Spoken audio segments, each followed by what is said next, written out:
Welcome to Insight, produced in partnership with Howard University's WHUT. Today we are chatting with Theresa Pierno, President and CEO of the National Parks Conservation Association. Theresa has generously agreed to share some of her experience with us. I'd like to thank you, Theresa, for joining us today. Oh, well, thank you for having me here. So the national parks are dear to our heart. Yes. Talk about the National Parks Association and your role in ensuring that my children and my children's children also are able to enjoy our national parks. Well, our National Parks Conservation Association has been in existence for almost 100 years, and we were actually created by the first director of the National Park Service, and that was Stephen Mathers, because he knew early on that national parks would always be threatened and that we needed a non-governmental, nonprofit voice that could really advocate on their behalf outside of government. And so we've been doing that, working to protect the parks for almost 100 years now. We come up on our centennial next year. And it's really important because parks belong to all of us. Our national parks and public lands really are a gift and a treasure.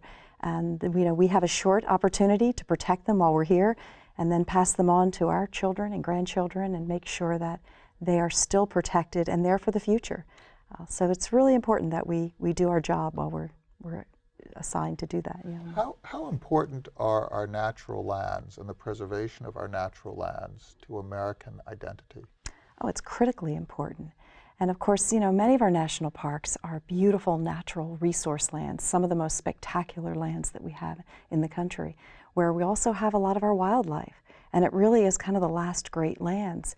And a lot of our national parks are also historic and cultural sites, and important sites that really tell about the United States and our people and, really the history. Some of it is difficult history to remember in challenging times, but it's really important for our democracy. It's important for all of us to have these treasures preserved and protected for the future. Now, there is a lot of talk about multi-use of national parks and adjacent lands. There's a lot of talk about development. There's a lot of talk about if you just extract what's below the ground, it doesn't affect what's above the ground. What is the position of the National Parks Conservation Association on these types of issues?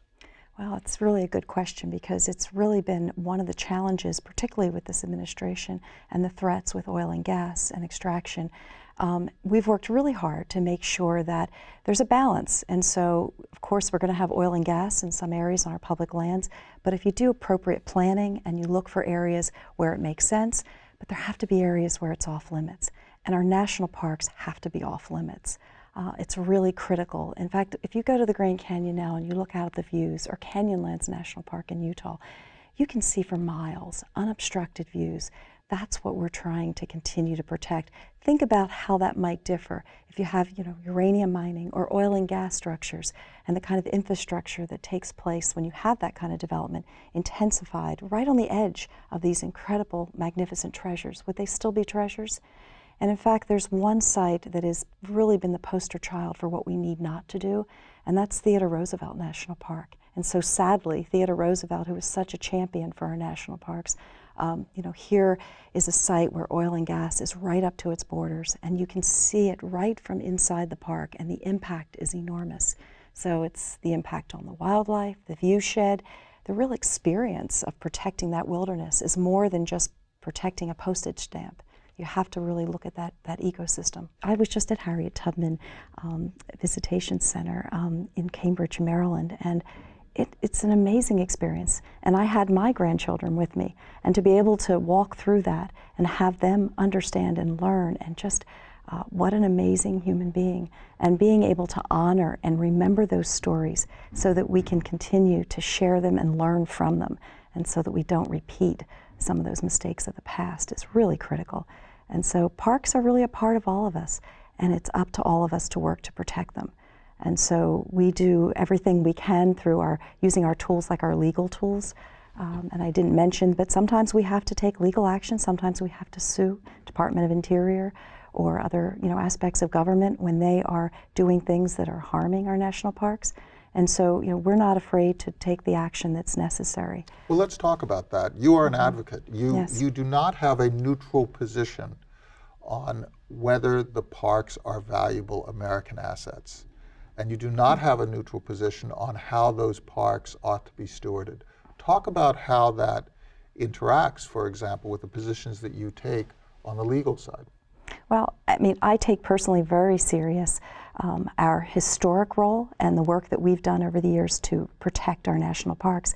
And I can tell you, just even in the last decade or more that I've been at it, in leading the organization in these last couple of years, we've had to stop things like, working a uranium mine on the edge of Grand Canyon, or an enormous development that was Tucson that was also planned, or we're talking about like Pebble Mine in Alaska. That is an enormous copper and gold mine that is proposed at Lake Clark National Park there that would also have an enormous impact on the salmon run. And this is the place in this world that produces about 1/3 of the wild salmon. And so to have, and mines are notoriously polluting, and this is over a wetlands. And so these are the kinds of issues that we face all the time, and now it's even been more ramped up. Things like Jamestown, historic Jamestown that we all learn about as children, and early colonies, and coming up the James River, Captain John Smith, and all of that. Here we are now with Virginia Dominion Power putting high tension power lines as tall as the Statue of Liberty with lights across the James River in view of Jamestown. I mean, how can those things happen? But they happen, and if we're not there really working with citizens and really stopping them, whether legally or through our voices, we are going to see these parks really destroyed, and they're not going to be there for our children. So they see these areas as an area to be exploited for their purpose, which is not a nefarious purpose. It is a purpose that is driven by profit. But the profit does not actually accrue to the people who live in those areas. Alaska Native peoples, citizens of Alaska, do not receive the profit. The profit is exported, but their land, the land in which, Right. Where they live, people who live around Jamestown, people who live around these different areas, they're not really more than the temporary beneficiaries. They might receive a job for a period of time, but that does not seem to be the point. Shouldn't these lands also be managed in such a way that help the people who live right there? Well, and the ironic thing is, if they're left alone, they do, because as I said, parks are an amazing attraction for communities, and they have visitors come in, so they're restaurants and hotels. They benefit from jobs and that economy, a very strong economy. Just having Jamestown down in Virginia and that Colonial Parkway and that whole area benefits tremendously from the economic benefits. So when you come in with a project that actually impacts the environment, the experience. you actually, right, you diminish the experience, you impact the natural resource, the water, the air, the quality of life, the actual experience itself. Fewer people come, fewer Exactly. people attend, fewer people Yes. are there to go to the restaurants, fewer people are there to engage in their tourism, and the revenue that accrues to small businesses suddenly dries up, and that Exactly. revenue then gets appropriated by larger businesses, and the communities start to wither. Exactly.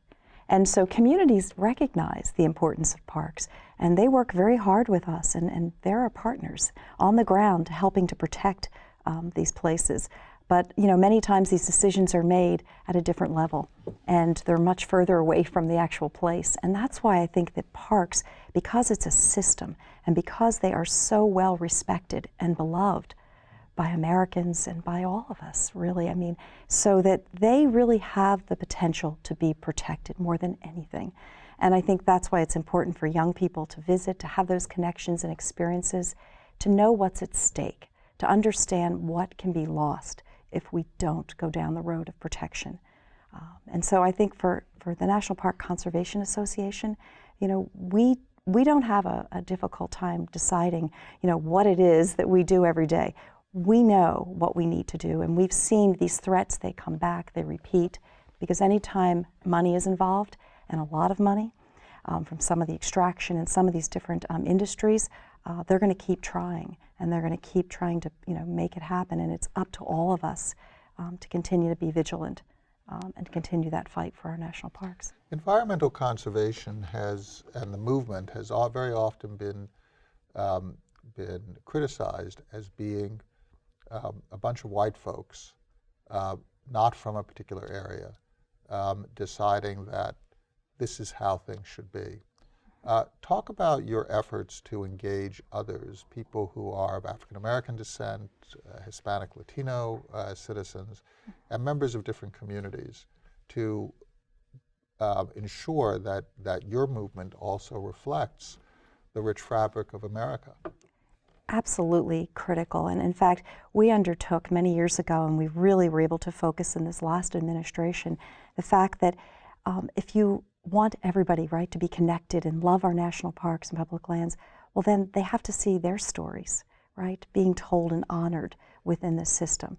And so over the last decade or less, we've been able to see and really help and promote and lead the effort for having parks. We talked about Harriet Tubman in Stonewall, Colonel Young, Pullman up in Chicago that tells an incredible story, right?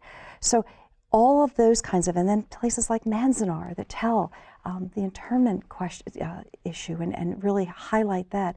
So it's really important, and that's why a site like Bears Ears, you know, for the Native Americans, we have to continue to be able to highlight all of these stories. And does your hiring reflect this, the connection of people who are involved in these issues and those communities' connections to these various national parks? Yes, and at all different levels. We work from a volunteer as well as internship programs. We have a wonderful partnership with Howard University, in fact, and universities across the country to bring in young people to work with us and to hopefully then, you know, someday work with us as a full-time job in their career as they move forward. So hiring diverse individuals is critical. We need to be able to have representation from everyone at the table. Where would you like the National Parks Conservation Association to be in 5 and 10 years? And where would you like the national parks to be in 5 and 10 years that is different from where you are today? I think an area that we really need to move forward is the education side. You know, parks, many young people aren't learning about, they're not having the kind of civic lessons that were once taught. And parks play such an important role in the foundation of our democracy, in telling the stories and learning from them. So I would like to see it incorporated more in the education of our young people, and so that it really does become part of the stories that they learn. Because everything you learn about in school, whether it's science, whether it's the social and the history, social studies and math and all these things, they're stories. They're highlighted within the national park system. So I think that connection with, you know, diverse communities, with young people, and through education is going to be critical. Theresa Pierno, thank you so much for sharing the great work of the National Parks Conservation Association. And thank you so much for your insights. Thank you.